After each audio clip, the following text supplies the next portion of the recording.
No, I'm not counting. Screw it. Hello, Sport and Chat. Episode 2, 2016. Myself, I'm joined with Scott Walker. Hello. You do? Hello. Today we're going to look through NBA All-Star rosters. Nice. Yes, nice, fun, friendly topic of discussion. Starters have already been announced, so we'll run through them, and I believe the reserve rosters are announced this Thursday, TNT, with the Ernie and the gang. So we're going to match up our picks with that of the supposed experts. I suppose it's maybe a good phrase. The coaches, they should know what they're talking about. So, simple. Let's start with this.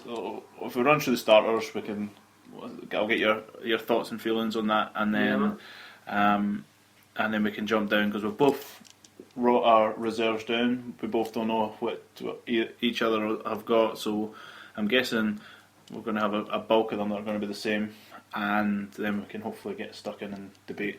There's a couple of debates in the starters as well, just because of who has been picked, but again it's the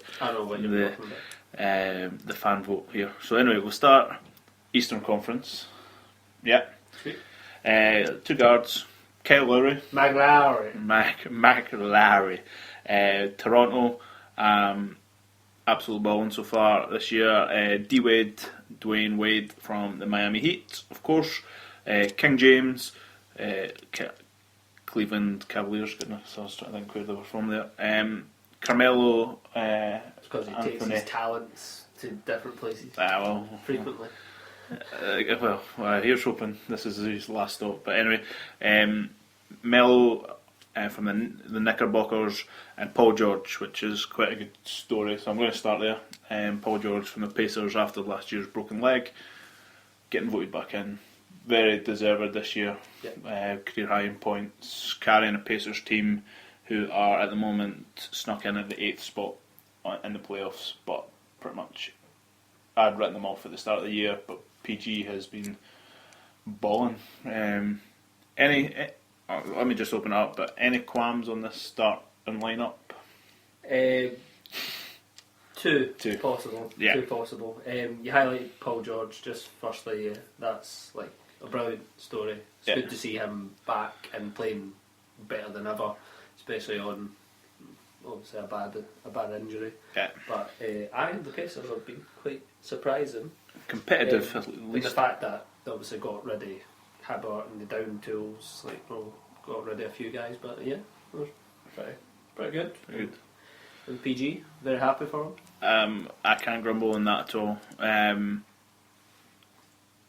D Wade, I suppose, for me is the only. I've put an asterisk next to him here, and this will come up when we talk about the West, but it's a longevity pick in my opinion. He's been good for the last 10 years. Yeah. So he gets in.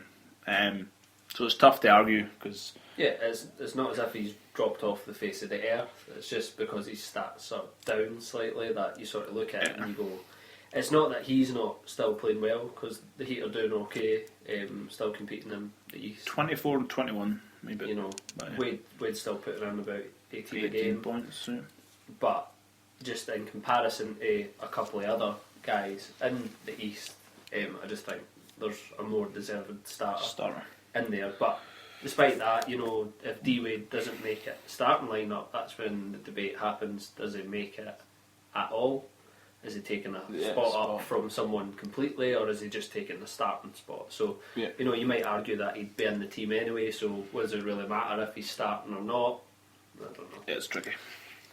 But as I say, it's at the end of the day, it's an exhibition match, so the fans get to decide. We both had picks. We put in who we thought we were going to start. Yeah. And again, that's how it works. At the end of the day, the only thing that always gripes me is that I always feel that someone who may have a breakout year, and again we're going to get down to this, possibly is going to get left off the list due to the fact that the old guard is still the, a bit. The casual fan might vote, and they won't know about this guy who's had a breakout year or something like that. So totally. yeah, that can happen. Totally. The other one to highlight is obviously Carmelo. Same kind of story, just a guy that puts in 20 plus points a game, standard for his career. The only gripe with that is that the Knicks are sort of bordering on the edge of that, Eastern Conference, which is very competitive at the moment. Yeah, totally. But you'd argue he's obviously the main reason that they're competing there. But really, but last year they didn't do so well, and he was still there. So, but he started last year, so it's the same sort of thing. People like Melo, people like Wade, and it's an easy vote to cast. Totally.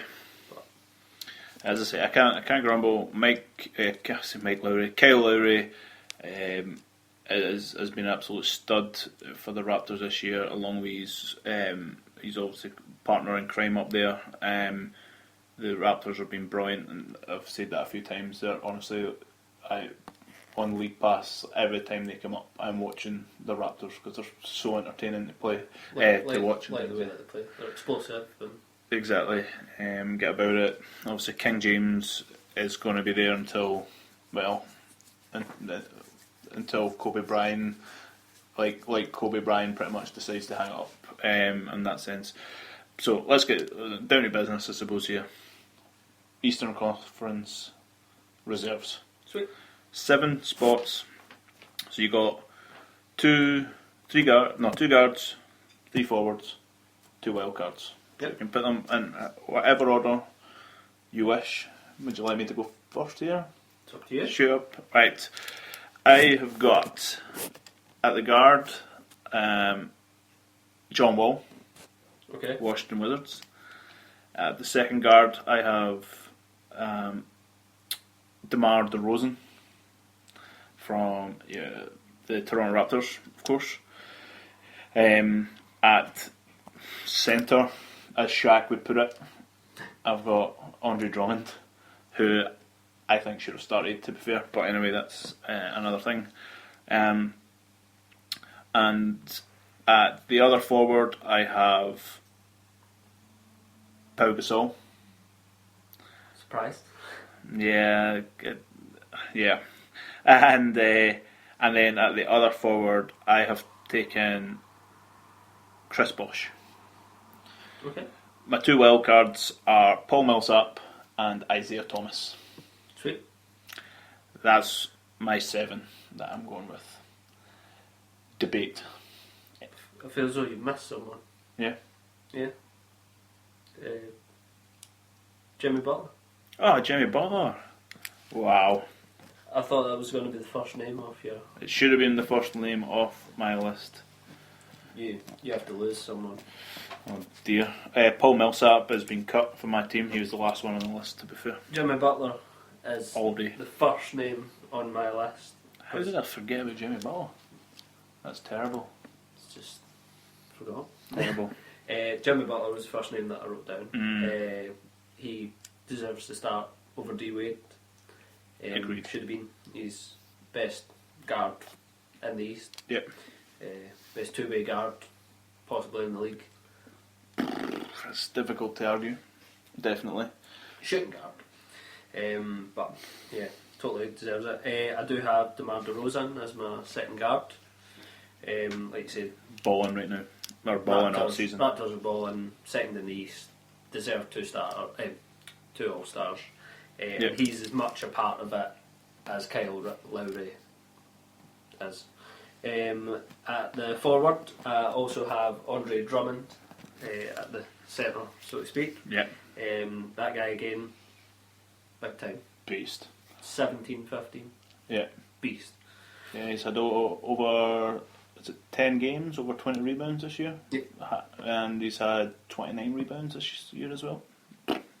My other forward, I've got Paul Millsap, the man that you just kicked off. Yeah. Looking at the Hawks, obviously they're sitting third in the East now. Yeah. feel as though they do deserve an deserve an all-star all-star spot for that. Yeah. Millsap's leading the way in points. He's leading the way in rebounds. Does deserve it. They had four all-stars last year. Yeah. And they're doing well, so I feel as though they do deserve that. Totally. And he's a sort of all-round player. This is where my hard decision comes in for the other forward, because I only have one more forward on my team. Yeah. Interesting. And my choice is between Pau and Bosch. I've got down here. So you've got to take Gasol, surely. But I've not decided between them. The reason that I'll probably go for Pau Gasol is because D Wade's in the team already. If he wasn't in the team, I feel as though Bosch I would have went for, because I feel as though they deserve a player. But I think Bosch has been leading the way for the Heat as opposed to Wade. Just in my opinion. But in that regard, I'll go for Pau Gasol because of the way that they're playing, and I feel as though Jimmy Butler needs Pau Gasol there as well. Totally. For how Chicago's playing. Yeah. My other two wild cards, I also have John Wall as the other guard. He's been keeping them in the playoff hunt despite Bradley Beal being out, so Tot deserves it. I know they've dropped out a wee bit, but and Isaiah Thomas as well. Nice. Totally agree with you. He's leading a team that no one probably expected to be where they are now. Yeah.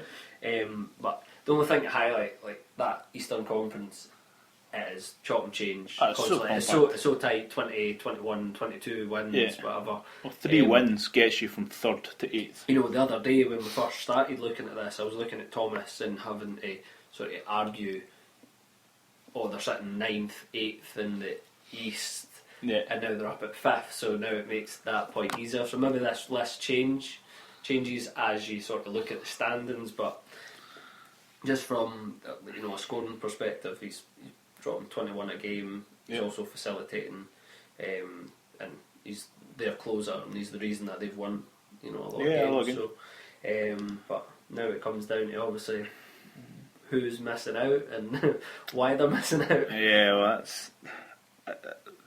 it's always that thing.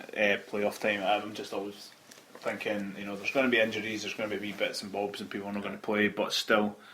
I was like, Isaiah Thomas, I think he was just the one for me. I was like, even when they were sitting 8th and 7th, as you say, it is easier to justify at 5th, but he's just, he is their closer. He's their number one option. He was a 6th man for the Suns and everything last year, and, playing in that 3 guard back court with Dragic and Bledsoe, and the trade's just sort of kind of kicked him into life a little bit, and for being a 5'11" point guard, scoring point guard for that matter. Plays big though. Plays big. The last pick in the draft, 60th overall. Mr. Irrelevant. That's it. But it's a story to All-Star. So you've got Bosch instead of Millsap, but apart from that, we're identical. But now, looking at that, obviously, I can't believe I forgot Jimmy Butler. I just like Bosch better than Millsap. But I agree. Looking at the Hawks, 27-19 as we're doing the cast today. They probably do deserve. They deserve an All-Star, and he's the leader of that team. Like I said, if Wade's not in, then I'm maybe looking at it differently, and I put Bosch in a wild card. If Jimmy Butler's the starter, but because of that reason, I'll go with Pau over Bosch. But just sort of wrote a few names down that were sort of in the mix. I know Kyrie, he's been out injured, so he's only played like 17 games, so it's easy to sort of dismiss him. But obviously, looking from the perspective of the Cavs are the number one team in the East, so you'd think they're going to deserve a couple of All-Stars. So where does Kevin Love fall in this? Yeah, I know. I had him on. I was kind of wavering between him and Bosch at the forward. I don't know. I just my thoughts on Love. I think he's the best power forward in the NBA. I know it's a bit of a stretch, when you're thinking about AD and all that anyway. But he can shoot, he can pass, he can post up. The issue is he passes long and with the Cavs and he shoots threes. Yeah. He doesn't post up, and they don't utilise him. We've Is had that. his fault? It's not. It's the Cavs' fault, and obviously Tyronn Lue now is going to have to make an issue with that. That's why I wrote down. I wrote Love. Obviously, if you look at in a bubble, statistically, he's right there with Bosch and Pau. 16 and 10 for Pau, 19 and 7 for Bosch, and 15 and 10 for Love. Yeah. So he's there, and he's putting in probably the second, third most points on the team. Yeah. But he's not being utilised sort of the correct way, so it's hard to sort of make the case for him. But the other thing I've got is that since Kyrie's came back, his shots have again reduced. So he went into that third role. Whereas if Kyrie hadn't come back before the All-Star break, I think we would have all had Love in our team because he would have been putting up maybe closer to 20 points a game. Yeah. He would have been getting an extra 5 to 6 shots a game, with obviously LeBron being first option and then Love being the second option. Whereas now, even LeBron's shots have came down, Love's shots have came down because Kyrie's taking shots. So, I just think I wrote that down. How can the number one team not have more than one All-Star, considering the Hawks had 4 last year? It's it's tough. And again, that's why the coaches get paid the big bucks, I suppose. The other name, we sort of debated it the other day, we were talking about Isaiah Thomas and just guys who are maybe up there going for that last wild card or guard spot. So I'm looking at Reggie Jackson. Yeah. Again, in that sort of, there's a couple of teams where, like DeRozan and Lowry, they're right there with each other in terms of who gets the praise for the team doing so well. So Reggie Jackson's in there, he's leading the team in scoring, assists. He sort of deserves to be up there with the credit of Andre Drummond. I know Andre's getting 27 rebounds some nights and everything, so that instantly makes you go, oh wow. But Reggie Jackson's been consistent, and he got paid a lot of money, and he's actually he's living up to the bill. Living up to it, and he's benched Brandon Jennings to the extent of doesn't even play much, and he's going to be the sixth man probably. But I just think he misses out just to obviously hopefully Isaiah Thomas. I hope obviously the coaches reward him for how well he's doing as well. Totally. Nice one. Well, that was quite straightforward. I'm glad we both put Isaiah on there. Sweet. Right, well, let's jump over to the West. I think this one is. I think we're going to probably get maybe 9 names. I'm going to say 10 names actually. I'm going to say out of the 12. I think we're going to agree on. So we might be able to rattle through this. 9 or 10. 9 or 10. Yeah. So starters, MVP Steph Curry. Can't question that. Russell Westbrook at the 2 guard. Again, can't grumble. That's quite frightening, to be honest with you. Kobe Bryant, the Mamba at the 3. Kevin Durant the 4, and Kawhi Leonard at the 4, and KD at the 5. Aye. So again, both teams. It's a small ball league. So I suppose Jack has a point though. Has a point. Yeah, there should be a centre, an actual centre. The way that he put it was kind of right. It's not always about stats, scoring. Like everybody looks and goes, "Oh, they're scoring." But there are guys that put in your 10 and 10, 11 and 12, whatever. That guard the rim and block 3-4 shots a game, and that's their job. So. It's like Whiteside for the Heat. I thought about just when we jumped to these there. I thought about him because that's what he does, but at the same time, it's not. But I remember sort of years ago would complain sort of about the fact that the centre spot was there, or they had to sort of tailor it so that Tim Duncan was down as a centre instead of a power forward, so he'd start and things like that. So that's kind of, I don't know. It's a different league though. You think about Yao and Shaq back in the day. They were both like Shaq never started because Yao Ming was the centre. So now, if it was the case, Shaq and Yao would have been starting, which would have been frightening, and you could have had Duncan there at the 3. So anyways, Western Conference. The only grumble I've got is, again, it applies to the Dwayne Wade rule, is Kobe Bryant. Stats don't jump out.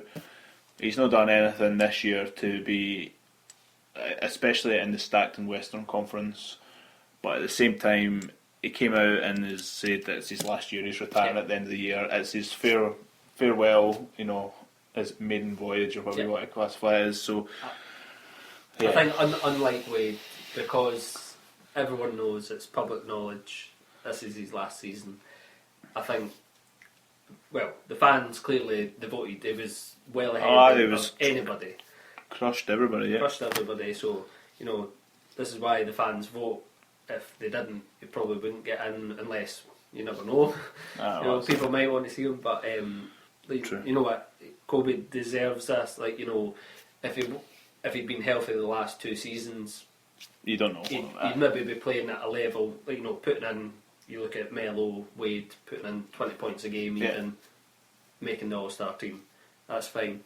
Yeah. Due to injuries, he's missed the last 2 years of being wiped out, so even though he's in his 20th season, 19th season, he's missed 2 of them, so I feel as though he does deserve his last curtain call. That's it.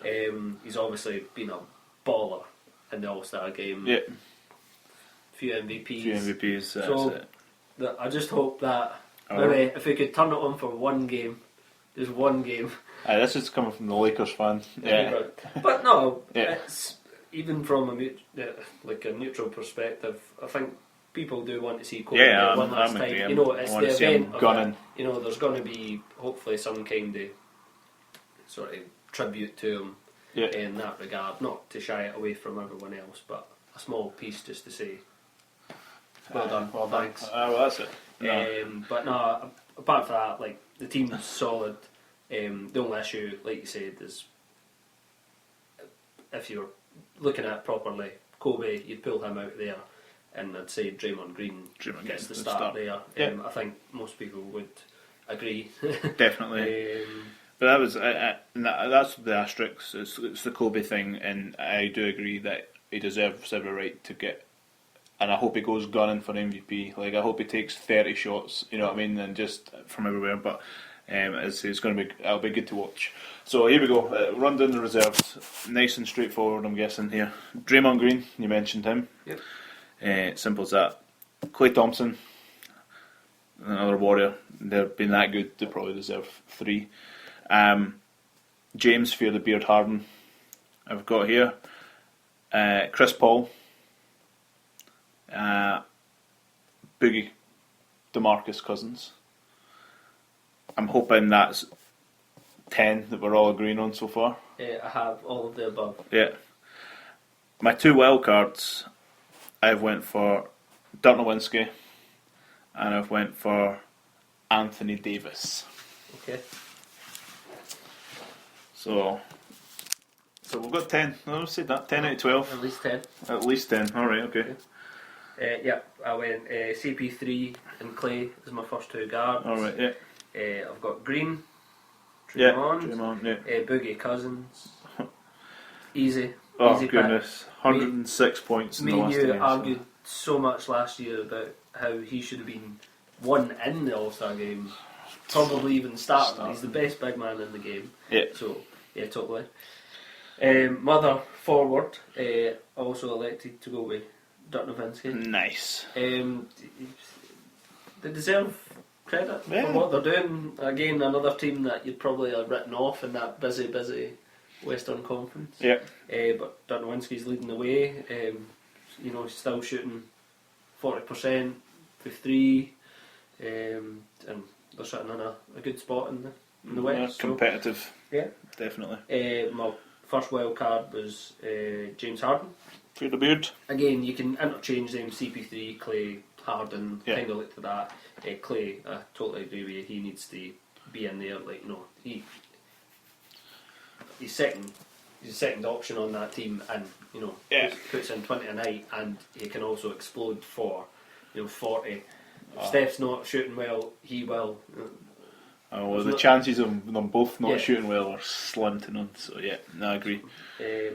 But this was the hard one, Yeah. the last spot. So I'm going to make a case here. Obviously, Anthony Davis will argue about this. Yeah. I went for Damian Lillard. Ooh, interesting.